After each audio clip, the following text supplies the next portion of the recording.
Welcome to the Craig and Greg Show, presented by Maximize Leadership. Here are Craig Owens and Greg Harris. Hey, this is Craig from the Craig and Greg Show. I'm alongside Greg.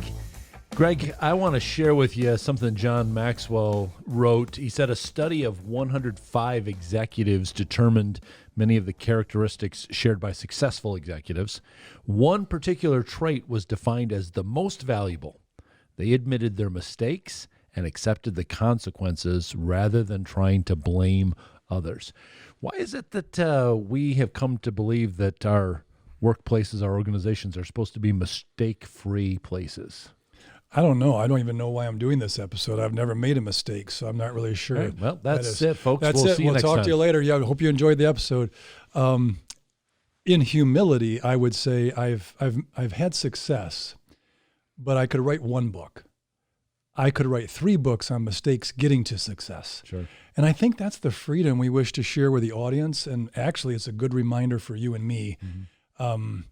There's Michael Jordan could be the best basketball player ever for some debates, but one of his quotes fascinates me. It's, I never made a shot I never took. And I kind of thought about that as like a yogiism from Yogi Bear, like, make a shot I never took. Yeah. Well, duh. And I think that's for us in leadership. If we don't dare try something, we'll never grow our people. Yep.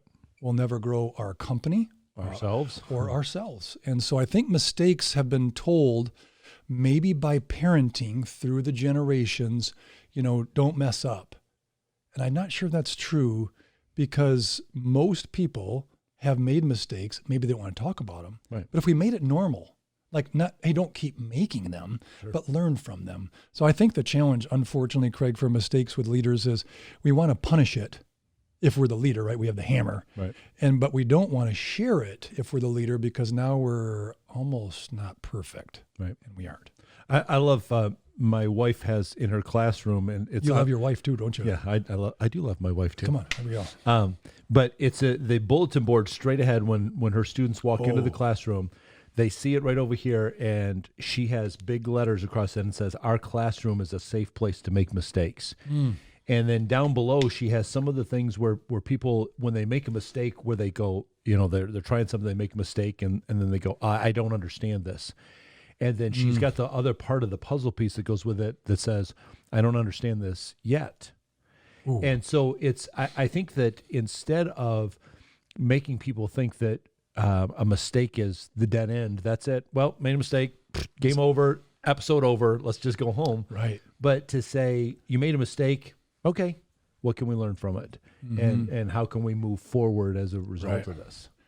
I think for the leader, if you lead with a mistake, like I've made plenty, and you get to speak for a living, I speak, I enjoy sharing. I've made a lot of mistakes. I probably could write more books on that than actually on the successes, but we expect success. Yes. And it's not perfection, though. I think that's what we need to tell people. It's not about being perfect. When someone doesn't try, now their organization's going to get dry. Mm-hmm. Absolutely. And unfortunately for people, they're more worried about their jobs and making the company better. Yeah. And so we got to do a better job. Yes. As leaders, it's why would they be nervous? What the heck are we doing wrong? Well, that's the thing. But I think that, I've heard like people talking before about if you were primarily on the phone, have a mirror, and so you could smile when you're on the phone, and then because it comes across in your voice. But, I think that as leaders, another good spot for us to have a mirror is our facial reactions when one of our people comes in and says that I made a mistake. Because if if your brow starts to furrow and you start to cross your arms like this, you may not even realize you're doing that. What signal are you sending to that person? Like, oh man, you made a mistake. We're in big trouble now. But if your response changes, if you like, oh, okay, well, you made a mistake. I've made those mistakes too. Let's pick it up from here and go. I think that it has to start with what message are we conveying to that person when they come in and say, I made a mistake. Mm-hmm. I would subscribe for us as leaders, Craig, and the audience, maybe aspiring a little more humility and grace, 2 cool words for us leaders, allows for a mistake-oriented experience learning culture, whether that's business, school, church, even your family. I had a conversation with my youngest daughter last night because I was preparing for today. I know, surprise. And I said, hey, how do you feel about making mistakes? It's okay. No, it's actually permissible. And she goes, oh, I don't want you to make the mistake that hurts you and do it again. Right. But mistakes are going to happen. And you could just almost feel, and this is just a dad to a daughter at the table. It was like a relief, like weight came off. And she's never heard me say, you make that mistake one more time. I've never said that. I've never raised my voice, but I needed her to know it's permissible. No. And fortunately, she's a wordsmith and she knew what permissible was. So I think giving them that is part of it. Like, I'm setting the table for us to make mistakes. Right. You know, I think that's been a great lesson for me on, all right, so now what do we do? Versus the, number 11. Yeah. Oh, golly, I got to do this.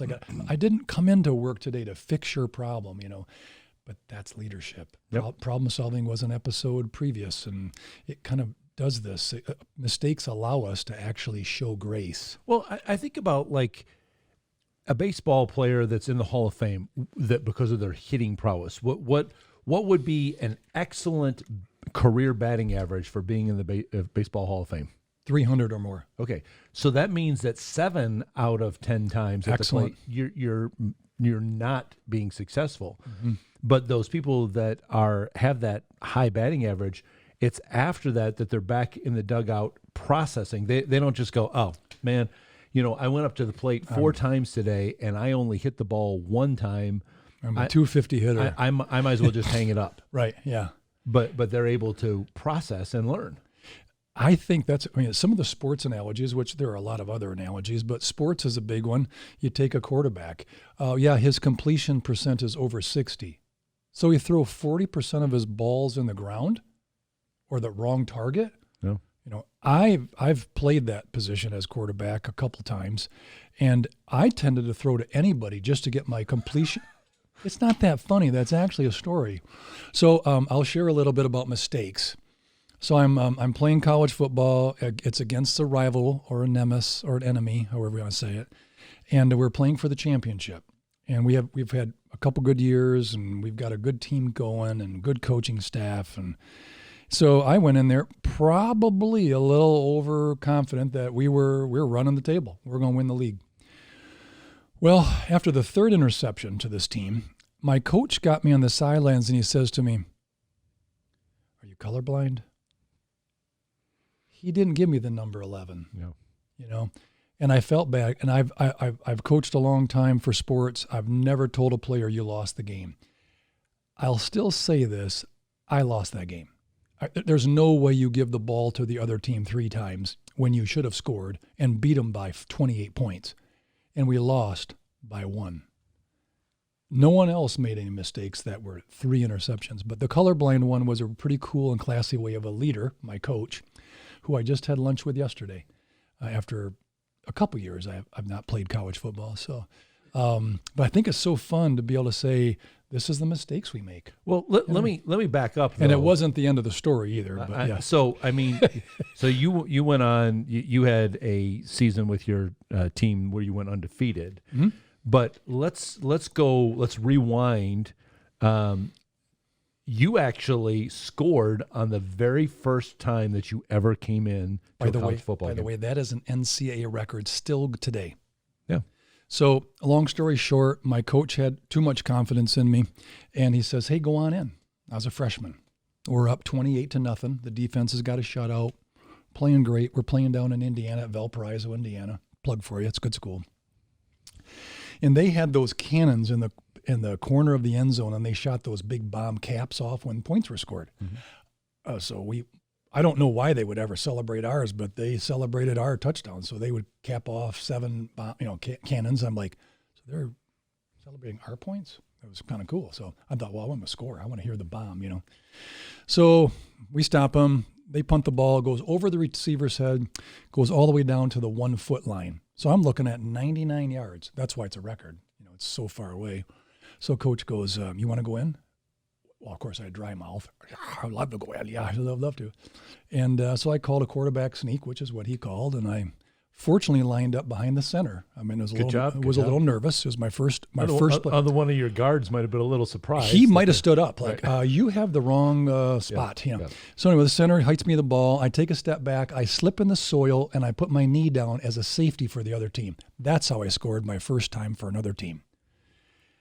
I walked 45 yards across the field to see my team and coaches like this. Yeah. Well, I felt like walking home from Indiana. It's quite a long walk, but I thought, I might as well just hang it up. So my mistake was I scored for the other team. I went back in. Fortunately, the coach believed in me, and we scored 49 points. So we had 28, so I scored 21 more points. But I did give them 2. And it really was a launch point for, wow, I wasn't expecting to start this way. Mm-hmm. But what rallied was the mistake I made, my teammates didn't let me stay there. Yes. And that's a great culture. Yep. And that has to start with the coach. It has to start with the leader at the top. For sure. That is inculcating that to everybody on the team, that mistakes are not fatal. We can learn from the mistakes. We can move forward from that. And I think that's why it kind of bothers me when people are talking about, this is a mistake-free environment. We never make. Well, then you're not really trying anything. If you're not making any mistakes, then you're in a rut, and you might as well just have robots do all the work, because there's no thinking that's necessary or needed here. And no one grows. No. And I know it sounds silly. I mean, we're both dads, and our kids make some mistakes, and you're like, hey, maybe we should talk about that so that doesn't get repeated, because it's a tough dig out of that hole you just made. But we don't leave them there without a shovel or a ladder or a rope. Sometimes we jump in to get them out. Mm-hmm. And I think that's the leader has got to really chase after kind of that phobia of mistakes. I don't think an organization is going to be its optimum, and I don't think people who make the organization are going to be at their optimum fearing mistakes. And I think that's a top fear, like fear of failure, fear of mistakes. It's pretty up there. I know sitting in a coffin with spiders on fear factor is bad, but this is bad. It's a really scary thing for people. Right. Like, I just don't know if my boss is going to, hammer me for this. And it's almost paralyzing for people. Yeah. And that's where, leaders, where you can really make a huge impact in your organization is the way your first response when you find out about a mistake, the way that, like, maybe Greg's coach and Greg's team did, like, okay, keep your helmet on, you're going right back in there. When you come alongside somebody and say, hey, you made a mistake, that's okay. We can learn from this. We can move forward from this. This isn't fatal, but that's going to really build not only, I think, leadership credibility with you, but it also creates that environment where people are wanting to invest in other people, and they're not trying to pass the buck, like, oh, well, I only did that because and everybody's just passing it somewhere else. Right. People are like, okay, look, it was me. I should have done this. Okay, well, great. Let's pick it up from there. I feel, in fact, I think there's a quote from Edison. I've become a success at failure. Yeah, I've had a lot of success from failure. Failure. It's just so freeing. Yeah. And yet a leader. Why are we stingy about that? Yeah. So our challenge to you all is, don't be stingy. Give people permission to try. Right. I know sometimes you don't want to have an expensive mistake. Sure. But expensive means what? Right. It's still a lesson. So I've done a lot of speaking in my life. So have you, buddy. It's a privilege to share. And a lot of times we, give the humble part of, I'm just here because God wants me here. I'm no better than you all. So I've done a lot of commencements for schools, primarily alternative eds. Kids who, some schools didn't want. And I start off often with that story about, I scored, because they all want to know, were you good? No, I wasn't good, but they want to know, did you score your first time? Well, tell us all about this. Then I tell them I scored a safety, and they're like, I said, that's why you're in this school, because you made a mistake, but it's not permanent. And my coach sent me back out there, and this school is going to do the same thing for you. Go back out there. Yeah. Don't hide in your room. Don't hide in your car. Don't hide in a closet. Don't walk away. Don't quit. Don't feel defeated, because I could have walked all the way home from Valparaiso, Indiana. I was not interested in playing again. Not what I just did. And everybody said, no, we need you. We need that mistake. And so my coach used that story a lot. This might be the best player ever to play for our college or university, but his first play was a mistake. And recruits would be like, nah, really? Yeah, seriously. So we've had those where you watch an NFL story and, the guy has 21 interceptions his rookie year. Yeah, because he's inexperienced. He's trying to put a ball in a tight spot for the receiver or forcing it, or, he's feeling the pressure of winning. And so I think for us as leaders, sharing mistakes is quite freeing. Mm-hmm. And you can help them grow. Like most of the audience at an alternative ed graduation for me when I do a commencement was like a breath of fresh air. Like, oh, so you're not going to tell us what to do. You're not going to look down on us. Right. You're actually, and I've said I'm probably fortunate I didn't get caught with all the mistakes, from having a record or a parole officer or just being mischievous. I'm very fortunate I didn't get caught. So some of you got caught. I didn't, but I still have to learn from mine. The consequence, yours was maybe different, but it's still a mistake that you can learn from. So they'll ask questions or do Q&A. It was kind of fun. So you'll be like, what were some of your highlights? And I can honestly say, I could think of a few highlights, but I certainly can tell you the things I didn't do well, like fumble the ball on 4th down and 1 by the end zone. That was a bad, throw 3 interceptions when I'm colorblind, et cetera. Right. But I think they need to know, that not only did you make a mistake, but you came back. And that's what I wish to tell all of us leaders to for your life too. You've made mistakes. So I find it interesting. I think the bragging about maybe, or just sharing the successes is a little odd anyway, because it's in context back then, right? Not today. Right. Patrick Mahomes is just a phenomenal quarterback, and he's 26, 27. I'm like, wow. But he makes mistakes. Yeah. That's how they lost. Yeah. But he didn't cause a loss. He just made mistakes. Right. But he's trying to do stuff, and that's okay. I think that's what we need to do as leaders. Try. Yes. Even if it doesn't work, try. Absolutely. Take initiative. Try. You've got samples. Well, I think, listen, one of the main principles that I think have really promoted numerous times on these episodes and tried to say to you is it starts with the leader. As the leader goes, so goes the rest of the organization. And so let me just echo what Greg just said. Leaders, you've got to try things for yourself. And if they don't work and they make a mistake, you got to be honest about it with your team and say, here's the lesson that I learned. But then you also got to monitor your response when somebody else comes to you and says, I made a mistake, that, you don't furrow your brow, you don't cross your arms, you don't scowl at them, but you come alongside and say, okay, I've made mistakes too, but let's learn from this and go forward. So it's got to start with you. Pay attention to yourself. Get a mentor around your life. Check out our coaching huddles where we can come alongside and help you. But if you want your organization to grow, you're going to have to allow those mistakes. It's going to have to start with you. So I have a quick question. So I was just talking to someone coaching yesterday, and I said, hey, his name is Roger. And I said, hey, Roger, what do you fear for this year? Well, I just want to meet my goals. So you fear not making your goals. Yeah. So how do we back up down the road to give you the tools to be more successful and feel better about it? And he goes, well, I just fear making a mistake. And he happened to bring it up. And I said, so what's the mistake cost you? Well, it could cost you a client. Could cost you maybe a little favor with the company. I said, but you're trying. How many other people in your organization aren't trying, but they don't make mistakes? Right. And that was his aha. So I got a quick quote here about innovation and effort. Fear, I have found, paralyzes innovation and effort. Okay. So for us leaders, if you want the best out of your people, empowering them, believing in them, you also got to give them a chance to make a mistake. Yep. Yeah, absolutely. So it does have to start with you, and let us come alongside and help you. So you could check out at maximizeleadership.com, the coaching huddles information there. You can reach out to us by sending a message to us on Twitter at Maximize Podcast, or even leave a comment below on this video, and we can get back to you. on these videos, we want to share those general principles with you. Our coaching huddles, we're going to get really specific, ask some questions, and go back, like Greg said, we'll go back up the line and help you with some aha moments, and then help you with some implementation of some ideas going forward. So that's what we're around to help you do. So reach out to us so we can be a resource to you. Stay tuned. We got more content that's coming up for you soon.